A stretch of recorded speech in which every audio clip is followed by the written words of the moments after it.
Hello, my Form 4 students, it's me again, Madam Gracious Kanzeni from Educare Tanzania. My students, I hope you are doing well, and also I am doing well too. My Form 4 students, we are going to learn our chemistry subject, and my students, today we are going to have our amazing topic, which is soil chemistry. Now, in this topic, my students, I need your cooperation so as we can start our session series as we have the different or the several subtopics of concerning the soil chemistry. So in this topic we are going to discuss on the issue of the soil formation. Also we are going to discuss on the plant nutrient in the soil. Also we are going to discuss about the soil reaction, but also we are going to go to discuss on the manure and the fertilizers. Finally, we are going to sum up our topic by discussing the issue of the soil fertility and the productivity. Now, my students, welcome to start our session, whereby we are going to look on the introduction concerning on the different meanings. So, now, what is soil chemistry? When we talk about soil chemistry as our topic, it show or it tell us about soil chemistry. Tunapoongelea soil kwa Kiswahili tunaongelea udongo, au yani udongo ule ambao unakuwa unapatikana katika ardhi and so forth. Lakini tunapoongelea soil chemistry tunamaanisha nini? Now, the definition, by definition, soil chemistry is the study of various chemical nutrients present in the soil and their influences on the properties of the soil, such as acidity and alkalinity. Kumbe tunapoongelea soil chemistry, my student, we are dealing on the nutrient present in the soils, but also we are dealing in the different chemical reaction of the taking place in the soil, and also the properties of the acidity and the alkalinity of the soil. That's why there is a pH of the soil and so forth. And my student, when we're talking about the nutrients present in the soil, we mean that those elements or the essential elements, ambazo zile element in one way or another zina support the plant growth, kwamba ni zile rutuba wanasema kwa Kiswahili. So zile elements is why we are studying this soil in terms of soil chemistry. Now my student, I hope umepata kitu kuhusiana na hii topic yetu ambayo tunaanza kuisoma now. So I hope I will get your maximum cooperation. You will follow the sessions one after another until we sum up our topic. Now, my student, something to note here in the soil chemistry is chemical reactions in the soil determine the availability of important nutrients in the soil required for growth of healthy crops. Kwamba, okay, in the soil chemistry we are studying on the present nutrients in the soil. So kumbe kitu ambacho tunataka tuelewa hapa ni kwamba chemical reaction in the soil zina determine uwepo wa nutrients katika uwepo wa nutrients ambazo ni muhimu kwa ajili ya plant growth. Kwamba okay, some plants can grow or some plants can develop or can grow healthy. Yani mimea inaweza kukua vizuri, kastawi kwa sababu tu katika udongo fulani kuna present or presence of a certain nutrients. Kama hamna rutuba fulani, kama kuna lack of some mineral there or some nutrient there kwenye huo udongo, is where you can see that plant growth is unhealthy. Yani ukuaji wa ile mimea inakuwa ni dhaifu, umedhoofika, we call stagnant growth. So kwamba zile chemical reaction ambazo zina take place katika soil zina determine sasa kwamba yes, in this soil kuna availability of a certain nutrients ambazo zina support hii mimea ikue vizuri au ikue ikiwa imedhoofika. Now let us see what is a soil. Kwamba tumeona soil chemistry. Now soil ni nini? Tunapoongelea soil tunaongelea kitu gani?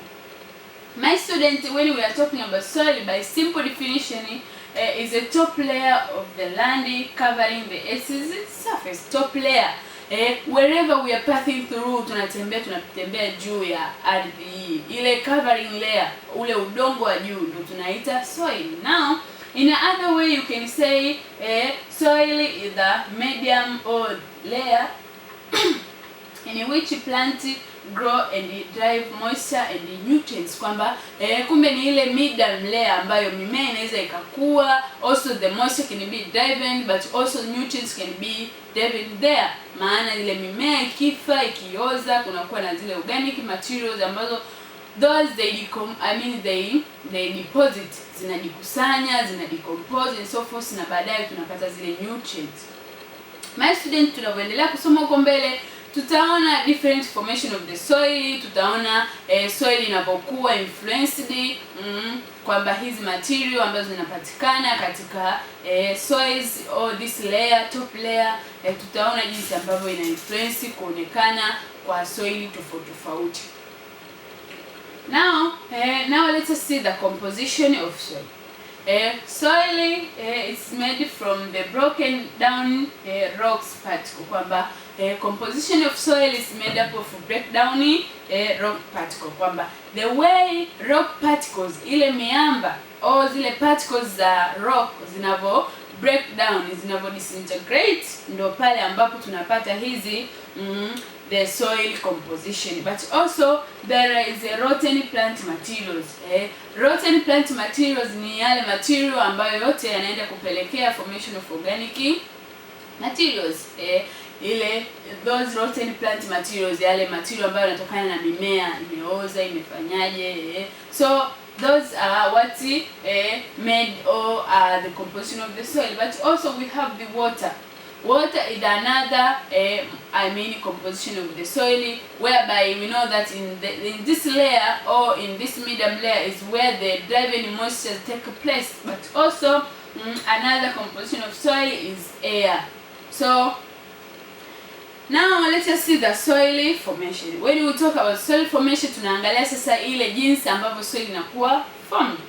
So simply, soil formation soil is formed by weathering process, kwamba weathering process ndio inapelekea formation of soil. Now my student, when we talk about weathering, what does it mean? Kwamba tunavyoongelea weathering ina maana gani?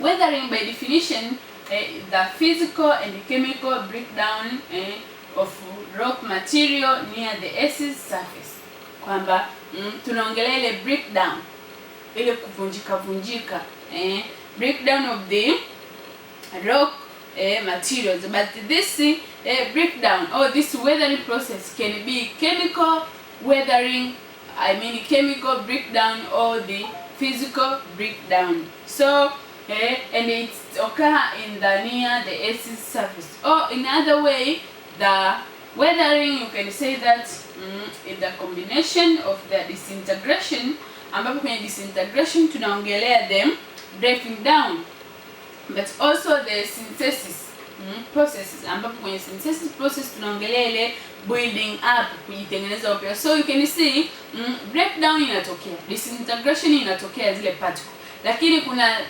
utengenezaji mpya unatokea, building up. Sasa ile inavyo break down na kujitengeneza kitu kingine, ndio pale tunasema soil inakuwa influenced, au the soil is tend to be formed. So the main soil formation it occur through the weathering process. So my student, as we proceed, tutaona zaidi kuhusiana na weathering material na hizo physical and chemical weathering tutazidefine na kuzielezea in details. Something to note here in this concept of weathering is weathering involves series of complex changes that alter the forms, color, texture and composition of the rock particles. Kwamba weathering yenyewe ina involve series complex change, inapelekea mabadiliko tofauti ambayo inakuwa kama sehemu ya series fulani, ambayo haya mabadiliko yanapelekea kubadilika kwa forms, color, rangi maybe ya soil. You can see there is clay soil, kuna udongo wa mchanga, kuna udongo wa vumbi, kuna udongo wa mfinyanzi, kuna udongo wa aina tofauti tofauti. So you can see the process of soil formation which is influenced by weathering process inapelekea haya yote. Also the texture, ile degree of the softness or the hardness of the soil vile vile inakuwa influenced hapa, but also the composition of the rock particles. Pale ambapo tutapata through the chemical and the physical, tutaona hizi composition of the particles zinapokuwa. But also something to note is the rock is first broken down into the smaller fragments and eventually into the individual constituent minerals. Kwamba hizi rock huwa zina broke katika smaller fragments, katika vidude vidogo vidogo, visehemu vidogo vidogo kwanza. Baada ya hapo hizi rock zikisha break katika vidogo vidogo vidogo, ndio pale ambapo sasa individual inakuja sasa ina break individual constituent minerals and they tend to break in general. Now another is the weathery rock material combined with the decomposing organic matter to form soil layers. So those material which they tend to disintegrate or to break down, so they tend to combine with those organic matters. So after combining with organic matters is where we're going to have the soil layers. Ndio pale tunapata zile soil layers kwamba this one is the soil which is made up of parent rock material. This layer is influenced by living organisms. This layer is influenced by human activities and so forth. So zile layer the soil layers zinakuwa formed baada ya muunganiko uliopo katika zile weathered material or the breakdown of the rock particles zikisha combine na organic materials. And the process are continuous, kwamba hii process inakuwa ni endelevu, ambapo the way inavyokuwa continuous ndipo pale ambapo zile layers of the soil zinakuwa formed. That's why you can see geographical hizi layers of the soil zinakuwa zina develop daily, kwa sababu hizi processes zinakuwa ni continuous na ni mechanism zinaendelea kutake place. Now my student, let us look on the agent of weathering. Kwamba when we talk about the agent of weathering, we are talking about those factors which facilitate the weathering process. Kwamba weathering process itokee, lazima kuwa na vitu ambavyo vinakuwa ni facilitator, vinapelekea hiyo weathering itokee. So the main we have the water. Water is the main agent of weathering to take place. But also we have a gravity, because when we talk about water tunaongelea kwamba maji yanaingia kwenye zile rock. Yanapoingia kwenye zile rock inapelekea some of the rock particle to dissolve. But also another agent is gravity. Here gravity we are talking about the force.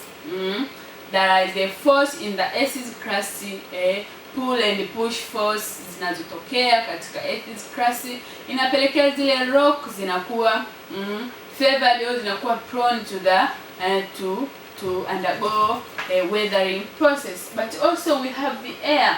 Another agent of weathering is air, ambapo kwenye air hapa tuna involve the oxygen gas and carbon dioxide gas, whereby here we're involving the biological weathering or the whole involvement of the plants and animal, ambapo oxygen is from the animal and the carbon dioxide is from the plant. So this air is mostly used in the weathering or are the agents of weathering process.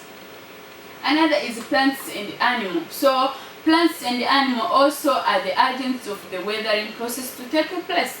But also we have the temperature change. Temperature change, kwamba the way temperature inavyo rise or inavyo fall ina influence katika weathering to take place.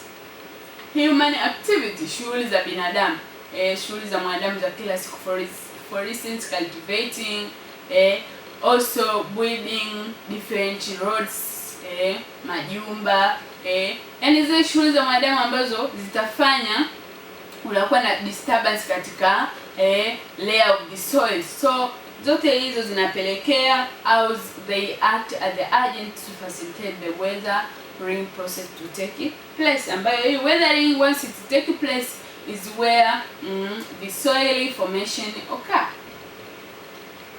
Now my students, let's look on the types of weathering. Kwamba weathering it's occur in the two main categories. So weathering inaoccur katika physical means na katika chemical means. So that we have the physical weathering and we have the chemical weathering. So now let us see what is the physical weathering. When we talk about physical weathering, what does it mean? Physical weathering is the disintegration of rock material without changing its chemical composition. So when we talk about physical weathering, means that there is disintegration, there is a breakdown of those rock particles, materials, but no change of chemical composition of those particles. Hamna chemical composition yote inatokea au inabadilika. So the disintegration or the breakdown of rock material take place, lakini hamna changes ya chemical composition. Something to note here in the physical weathering is physical weathering involves the breakdown of the big rock to small rocks. To small rocks mean that yale marock au yale mamiamba makubwa ndio yana breakdown, yanavunjika kwenda kuform small one. Na hii ndio maana tunaona kwamba kwenye physical weathering what happen is the disintegration or the breakdown of those rock particles, lakini no chemical change inayotokea, kwa sababu kumbe rock which is a big one ina break into small one, only that, ila hamna chemical change yote ile ambayo inakuwa involved or chemical composition ambayo inakuwa involved. Another is the physical weathering is more effective in the area which have a little vegetation. Kwamba physical weathering yenyewe inatokea sehemu ambayo kuna little vegetation. When I'm talking about little vegetation, simply mean that kunakuwa hamna ile misitu. Hamna ile misitu, kuna bare surface, kunakuwa ni sehemu ya miamba and so forth. So you can see how those large rocks, big one, they break down into smaller one. But also another is the larger diurnal temperature range, kwamba sehemu ambayo kunakuwa na hiyo diurnal temperature range each day, kwamba kunakuwa na ile temperature range. So temperature range kwamba kunakuwa na ile difference of the temperature rise and fall. Hii inapelekea this weathering, physical weathering to take place. But also temperature falling as low as 0 degrees Celsius. Pia katika this area it is suitable for physical weathering to take place. Now here there is ways in which the physical weathering takes place. So ways in which physical weathering takes place, hapa tunaongelea kwamba yes, physical weathering inaweza take place, lakini ina take place kwa ways zipi? So we have some of them. We have the 5 ways. The first one is the pressure release. The second one is exfoliation. The third one is froth shattering, but also we have crystallization, and finally we have the biological weathering. My student, these ways of physical weathering to take place, we are going to discuss them in the next session, one after another. We are going to discuss them in details. Now I would like to end here, but before I would like to sum up I would like to provide a task for you. You have to attempt this task so as you can improve your understanding concerning what we try to discuss today. But my student, before this task, I would like to advise you that make sure you go through the different questions, through the different past papers, but also go through the different materials, so as you can wide up your understanding concerning on this concept. Don't rely on my slides only. Go in your school libraries, search different books concerning about soil chemistry, read this so you can have large wide, or you can have the great and large understanding concerning this concept. Now the question is, our question here, the first one is, what do you understand about the following terms? Unaelewa nini katika terms ifuatazo? The first one is soil chemistry. Now what do you understand about soil chemistry? What do you understand about soil? What do you understand about weathering? So second question is, discuss the agent of weathering. My student, I hope because you listen the session carefully, it will be easier for you to attend the task. And let me tell you this, make sure make your time for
Purchase your tracks today.